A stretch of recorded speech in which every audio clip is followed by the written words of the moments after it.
Hi, this is Dr. David Lewis with McLaren St. Luke's Brain and Spine. If you're watching this video or any of these videos, you've probably seen me in the office, and this is going to be a little bit of a refresher about what we talked about for your particular operation. So this is a patient who needs surgery because of compression of the spinal cord.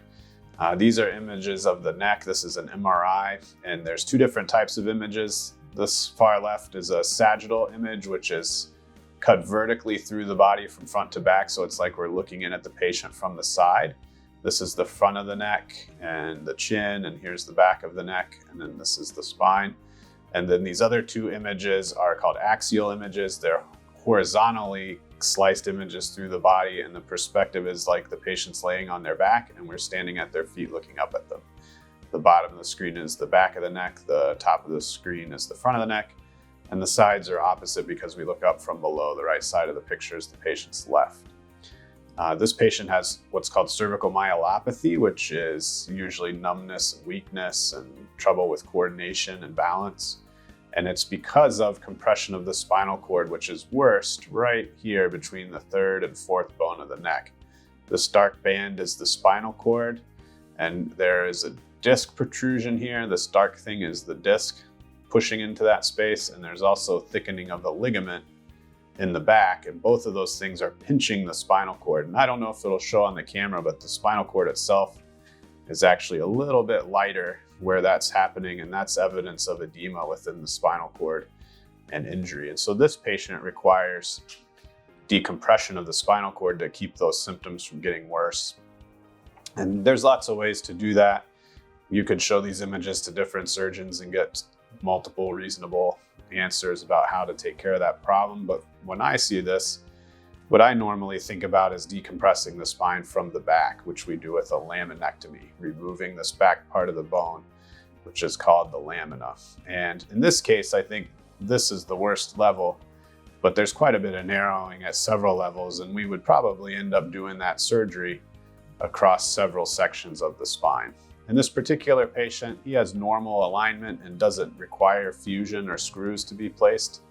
But sometimes we have to do screws and rods if the curvature is not what it should be.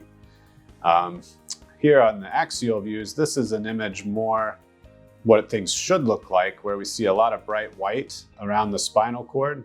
The spinal cord is this gray dot. So we see that there's space around the spinal cord. It doesn't look narrow. This back here is the bone. And when I talked about doing a laminectomy, what I'm referring to is removing the lamina. This image, this part of the bone is the lamina, which is what we remove in a laminectomy. We would make a cut about here and about here and remove that to make more space. In this picture, you don't need to do that because there is space. But if we look over at this picture, this is at C3-4 where the problems are the worst. And you can see that we don't see any spinal fluid at all in this picture, and the spinal cord is getting compressed by this ligament and this disc. And so we make those same cuts about here and here and remove the bone and the ligament that's creating that narrowing.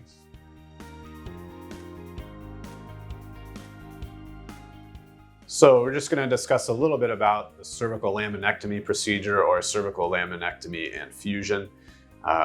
Both of these procedures are very similar. The difference being that in certain circumstances, like if there's abnormal alignment in the spine, in addition to performing a decompression or laminectomy, we might also place screws and rods into the spine to hold things in position and try to get the bones to heal together. That could be a complicated decision or discussion, and probably something better suited one-to-one depending on your specific case. But the nature of like how the surgery is done and recovering from it is all very similar. So we're just going to kind of discuss them together. Generally speaking, these surgeries are done in my practice for patients who have significant narrowing of the spinal canal and compression of the spinal cord, most likely with a condition called cervical myelopathy, which is marked by numbness and weakness in the arms, difficulty with coordinated movement, trouble with balance, and even disruption of bowel or bladder function in more severe cases. And so usually this is a surgery that is pretty strongly recommended if we're talking about it. A lot of spine surgery, it's sort of up to the patient about whether the symptoms bother them enough to feel that they want to go through an operation. But if you have cervical myelopathy and we're recommending a laminectomy, it's really by far the best option to fix that problem. So what we do is make an incision in the back of the neck, straight up and down, and exactly where depends on which levels are involved. And we divide the muscles that run along either side of the neck and push them out of the way to uncover the bones of the spine. And we remove the back part of the spine called the lamina, and that's why it's called a laminectomy. And then after that, if we need to do fusion, we place the screws and rods that I was talking about. And once that's all done, then we use suture to bring the muscle back together and close the various layers under the skin. The surgeries are very similar. One thing I sometimes forget to tell people ahead of time is that when we do these surgeries, we place your head into a clamp that's secured to the operating table so that your head and spine don't move while we have our instruments right around the spinal cord. And that clamp actually has 3 little pins that go into the scalp and push on the bone to hold you very still. And so you may notice a few sore spots in your head when you wake up from surgery. We don't put that clamp on until you're asleep, and we take it off before you wake up so that try to minimize the effects of that. But sometimes I forget to warn you, and people are wondering why their head has these little sore spots. So that's what that's about. And generally after these surgeries, you'll probably be in the hospital for a couple of days. 2 or 3 days is pretty normal. It's not unusual that people who are having this surgery have pretty significant difficulty with mobility at baseline. And after surgery, sometimes that's worse because the pain that goes with surgery makes it tougher to get up and around. And it isn't that unusual that people are recommended to go to a nursing facility or a rehab hospital to get intense physical therapy for a while before they return home. But that's a determination that's made on a case-by-case basis. We have the therapists evaluate you in the hospital.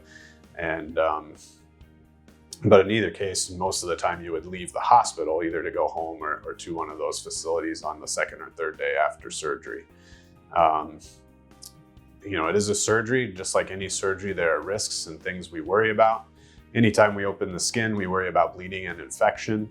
The risk of significant bleeding to the point of needing a transfusion in this surgery is very, very small. But I always ask permission to be able to do a transfusion just in case we need to. If for some reason that's an issue for you and you're really opposed to that, it's rarely an issue with the surgery. It's more a matter of just wanting to be prepared for any possible thing that could come up. The risk of infection is about 1% or so, and that could be anything from a small skin infection that requires some antibiotic pills to treat, all the way up to a big infection that we have to go back to surgery to wash out and start IV antibiotics that might last several weeks. Even in the more severe infection like that, it's very rare that we cannot successfully treat it, but it can be a hassle for a while, for a couple months or so. I work around the spinal cord and the nerves in this surgery, and it's possible that they can be injured. My number one job is to not do that, and that kind of problem is very, very rare, much less than a 1% chance of that happening. Anytime we work around the dura, which is the membrane that protects the spinal cord, we worry about the possibility of a spinal fluid leak. That's a pretty rare occurrence in this surgery, and because of some of the mechanics of how those leaks work, even if it happens, it's pretty rare that it causes any trouble after surgery. If you do have a leak, we do what we can do to fix it in the operating room at the time it occurs.